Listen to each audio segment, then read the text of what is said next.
G'day there, friends. I hope you're all doing well. Of course, the main subject of the week has been the Bondi shooting. And out of all the footage I've seen, this has to be by far the most puzzling.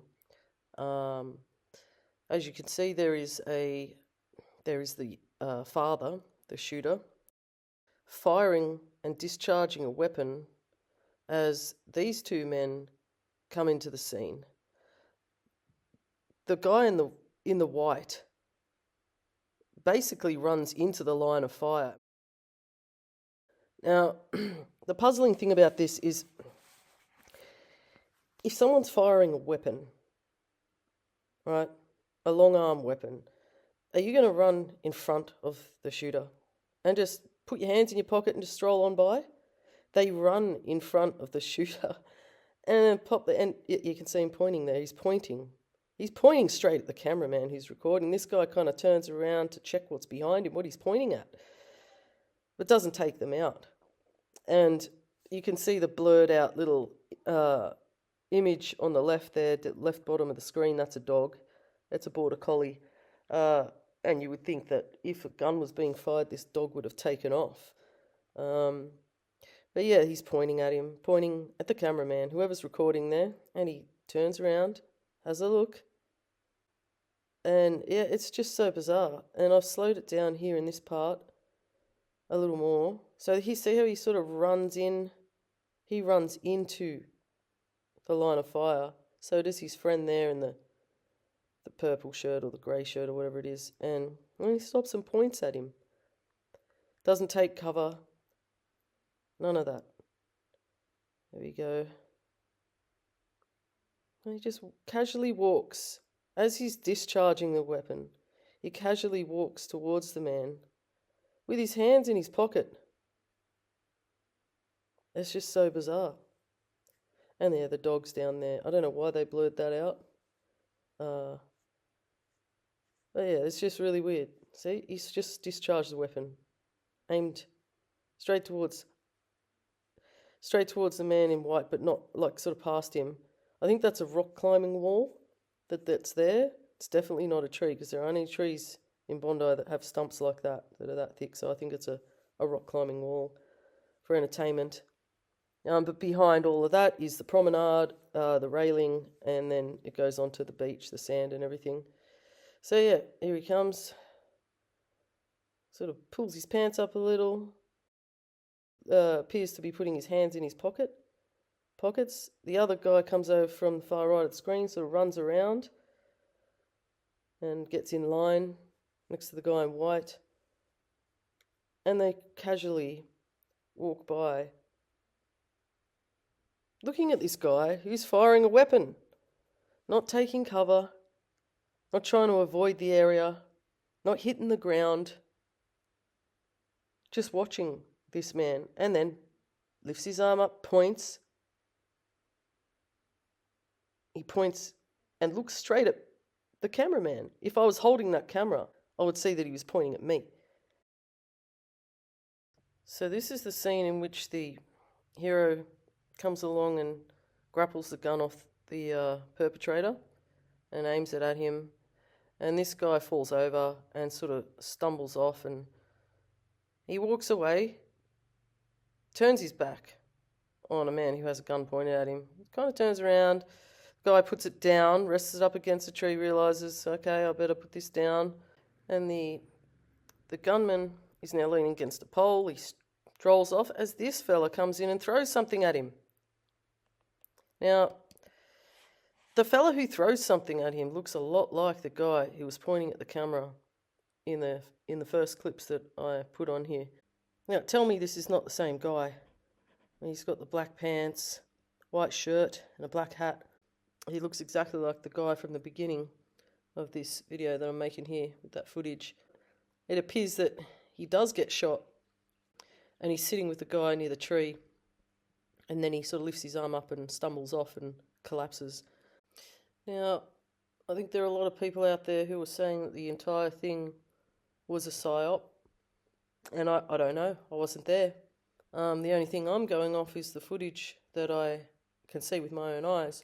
I wasn't there to see people getting hit, but I have seen footage. It's quite disturbing, and I do know someone who knows a man who was shot in the leg, and he's in hospital now, and he gives accounts of having seen some pretty graphic stuff. So this person is very close to me. It's not just an acquaintance. I was speaking to this person today, and so, in my opinion, I do think people were killed.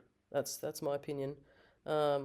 Over the last couple of weeks, I've had this very uneasy feeling that something's going to happen. And if I was under that impression myself, I would expect that intelligence agencies would be as well. And as we know, this young 24-year-old son of the perpetrator who was killed, he was known to ASIO. And, there's been all sorts of things going on. We had the firebombing in December last year, and, graffiti around the area. It's been claimed that it's anti-Semitic and racist graffiti being left right in that exact area. And this was like at the end of September that these young people, I guess, putting graffiti around the area. So, I think it was something that anyone with half a brain cell could tell that something was going to happen. Now, this is where we are currently. Go back to Lakemba! This is our land! We don't come to Lakemba! Don't come to Bondi! Off the beach! Off the beach! Off the beach! Off the beach!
السلام عليكم ورحمة الله وبركاته.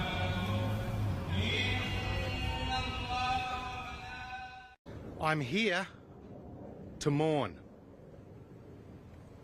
but I'm also here to warn.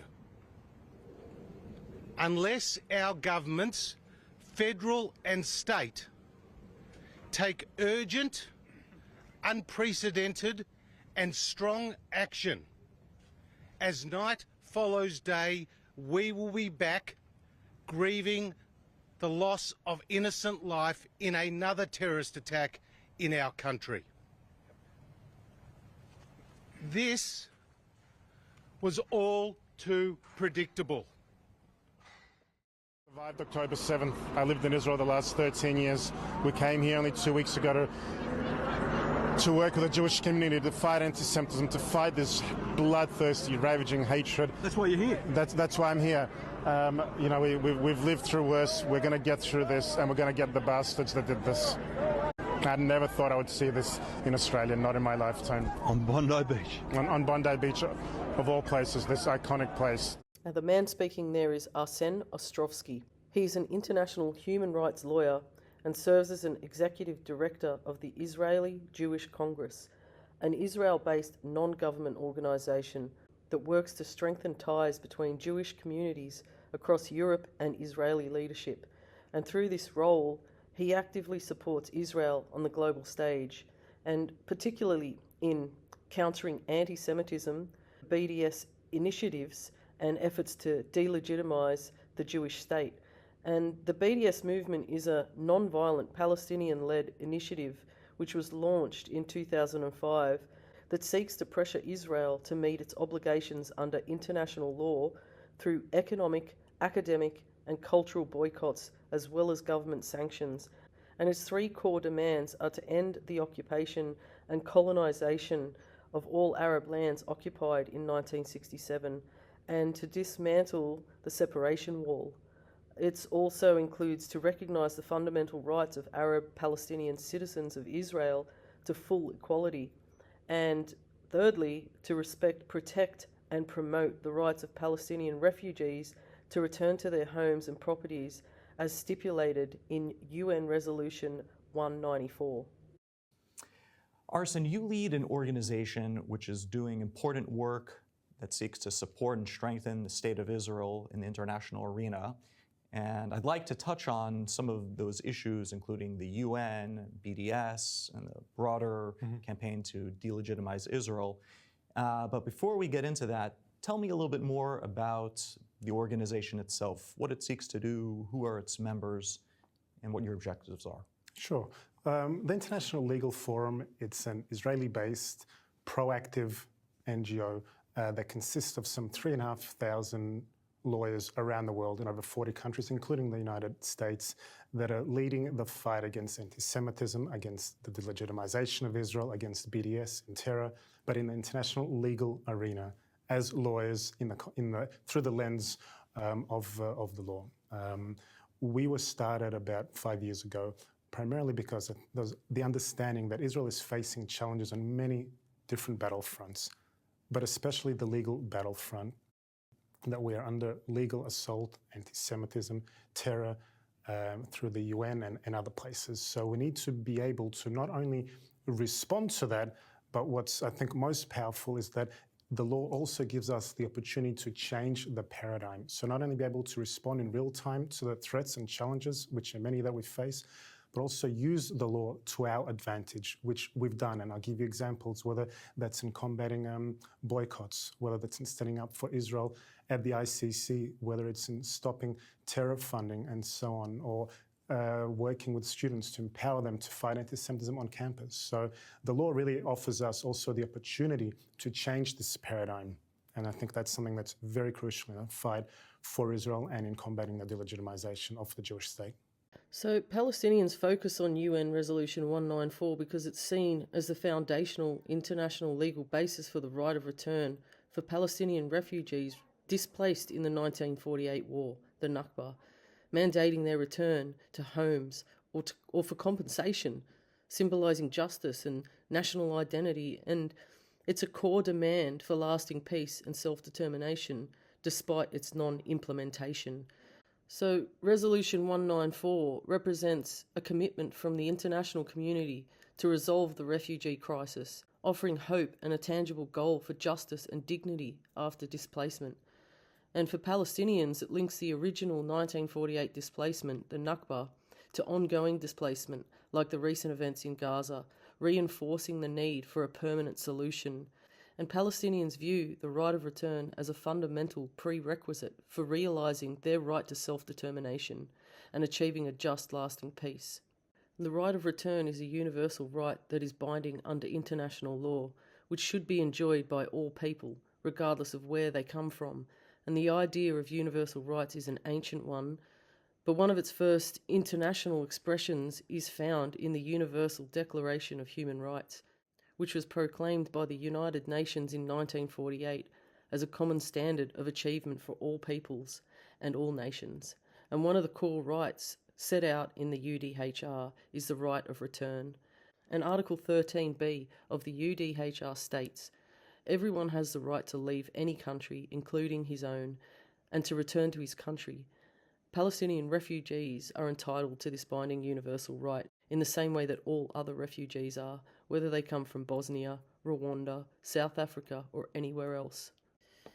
Israel's admission as a member of the UN was made conditional on its acceptance and implementation of resolutions, including UN Resolution 194, and this demonstrates that without question, the UN and the international community saw Israel as fully responsible for the complete implementation of this right, And this right was further reaffirmed by the UNGA on more than 135 occasions, clearly reflecting the consistent will of the international community on this matter.